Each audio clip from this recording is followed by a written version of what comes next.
Welcome back to my channel ನನ್ನ ಸ್ನೇಹಿತರೆ. ಇವತ್ತೊಂದೊಳ್ಳೆ breakfast ಮಾಡೋಣ ಕಣ್ರಿ. ಕ್ವಿಕ್ ಆ್ಯಂಡ್ ಫಾಸ್ಟಾಗಿ ಆಗೋವಂಥದ್ದು. ಏನು ಅಂತಂದರೆ ಗೋಬಿ ಮಸಾಲ ರೈಸು. ಅದಕ್ಕೆ ಬೇಕಾದಂಥದ್ದು ಒಂದು ಈರುಳ್ಳಿ. ಇಲ್ಲಿ ಆಲ್ರೆಡಿ ನಾನು ಎಣ್ಣೆ ಹಾಕಿದ್ದೀನಿ, ಚೆನ್ನಾಗಿ ಸಹ ಎಣ್ಣೆ ಕಾದಿದೆ. ಅದಕ್ಕೆ ಈಗ ಒಂದು ಈರುಳ್ಳಿ ಹಾಕ್ಕೊಳ್ಳೋಣ, ಸಣ್ಣಗೆ ಹೆಚ್ಚಿರೋಂಥದ್ದು. ಅದು ಹಾಗೆ ಸ್ವಲ್ಪ ಒಂದೊಳ್ಳೆ ಗೋಲ್ಡನ್ ಬ್ರೌನ್ ಬರ್ತಾ ಇರಲಿ.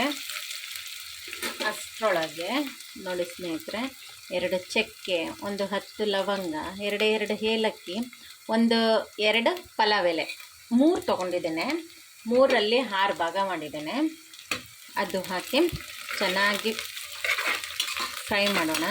ಈ ಪಲಾವ್ ಎಲೆ ಪ್ಯಾಂಡಾ ಲೀಫ್ ಅಂತಾರಲ್ಲ, ರಂಬಾ ಲೀಫು, ಬಾಸುಮತಿ ಎಲೆ ಅಂತ ಎಲ್ಲ ಹೇಳ್ತಾರೆ. ಅದು ನಾನು ಮನೆಯಲ್ಲೇ ಹಾಕ್ಕೊಂಡಿದ್ದೀನಿ ಗಿಡ, ಹಾಗಾಗಿ ನಾನು ಈ ಎಲೆನ ಹಾಕ್ಕೊಂಡಿದ್ದೀನಿ.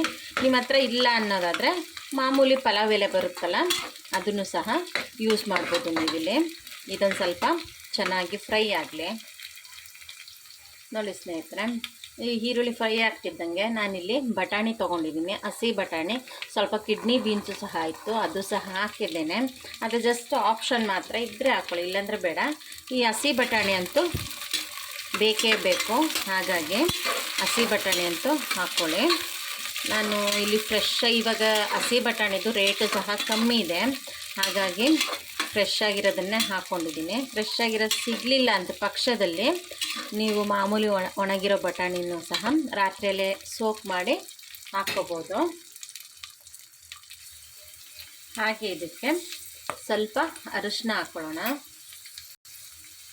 ಹಾಗೆ ನಿಮಗೆ ಯಾವ ಸೈಜ್ ಬೇಕೋ ಆ ಸೈಜ್ ಮಾಡ್ಕೊಳ್ಳಿ. ನಾನಿಲ್ಲಿ ಹೂಕೋಸನ್ನ ಇಲ್ಲೊಂದು ಸ್ವಲ್ಪ ದಪ್ಪ ಇಟ್ಟಿದ್ದೀನಿ, ಯಾಕೆ ಅಂದರೆ ರೈಸಲ್ಲಿ ಕರಗೋಗಬಾರ್ದು ಅಂತ. ನೀಟಾಗಿ ಕ್ಲೀನ್ ಮಾಡಿಕೊಂಡು ತೊಳ್ಕೊಂಡಿರೋ ಅಂಥ ಗೋಬಿ ಹಾಕ್ಕೊಳ್ಳೋಣ. ನಿಮಗೆ ಸಣ್ಣ ಸೈಜ್ ಬೇಕು ಅಂದರೆ ಸಣ್ಣದಾಗೆ ಮಾಡ್ಕೊಳ್ಳಿ. ಕೆಲವೊಂದು ಸಲ ಏನಾಗುತ್ತೆ ಅಂದರೆ ಬೇಗ ಬೆಂದೋಗುತ್ತೆ, ಹಾಗೆ ಅನ್ನದಲ್ಲೆಲ್ಲ ಕಲಸೋಗುತ್ತೆ.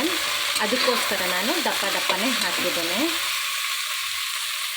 ನೋಡಿ ಸ್ನೇಹಿತರೆ, ಅಲ್ಲಿ ಗೋಬಿ ಫ್ರೈ ಆಗ್ತಿದ್ದಂಗೆ ಇನ್ನೊಂದು ಮಿಕ್ಸಿ ಜಾರಲ್ಲಿ ಒಂದು 3 ಮೀಡಿಯಮ್ ಸೈಜು 3 ಟೊಮೊಟೊ, ಹಾಗೆ ಒಂದು ಈರುಳ್ಳಿನ ಪೇಸ್ಟ್ ಮಾಡ್ಕೊಳ್ಳೋಣ.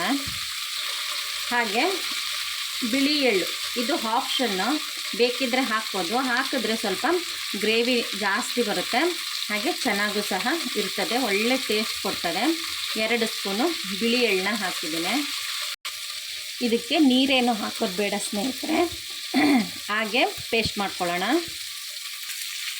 ಹಾಗೆ ಇಲ್ಲಿ ಫ್ರೈ ಆಗ್ತಿರೋಂಥ ಗೋಬಿಗೆ 2 ಸ್ಪೂನು ಶುಂಠಿ ಬೆಳ್ಳುಳ್ಳಿ ಪೇಸ್ಟು. ನೀವು ಇದಕ್ಕೆ ಸಪ್ರೇಟಾಗಿದ್ದರೂ ಸಹ ಹೀಗೆ ಹಾಕ್ಕೋಬೋದು, ಇಲ್ಲಾಂದರೆ ನಾವು ಈರುಳ್ಳಿ ಟೊಮೊಟೊ ರುಬ್ತೀವಲ್ಲ ಸ್ನೇಹಿತರೆ, ಅದಕ್ಕೂ ಸಹ ಹಾಕಿ ಪೇಸ್ಟ್ ಮಾಡ್ಕೋಬೋದು.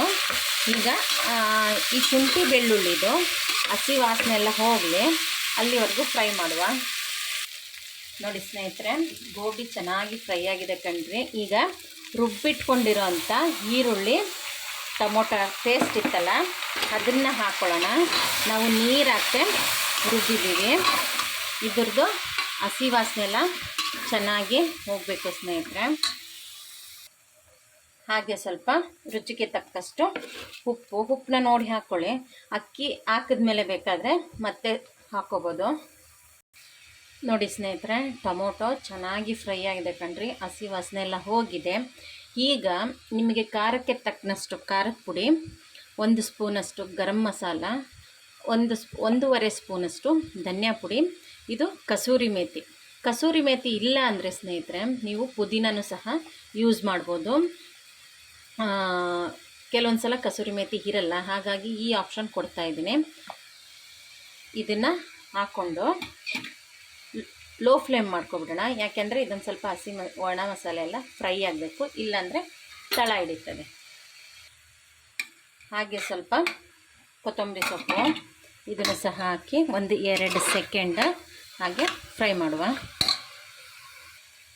ಹಾಗೆ ಅದು ಒಂದು 2 ನಿಮಿಷ ಫ್ರೈ ಆಗ್ತಿದ್ದಂಗೆ ಇಲ್ಲಿ ನೀವು ಎಷ್ಟು ಅಕ್ಕಿ ತೊಗೊತೀರೋ ಅಷ್ಟು ನೀರು ತೊಗೊಳ್ಳಿ. ನಾನಿಲ್ಲಿ 1.5 ಲೋಟ ಅಕ್ಕಿ ತೊಗೊತಾ ಇರೋದ್ರಿಂದ ನಾನಿಲ್ಲಿ 3 ಲೋಟದಷ್ಟು ನೀರು ಹಾಕಿದ್ದೇನೆ.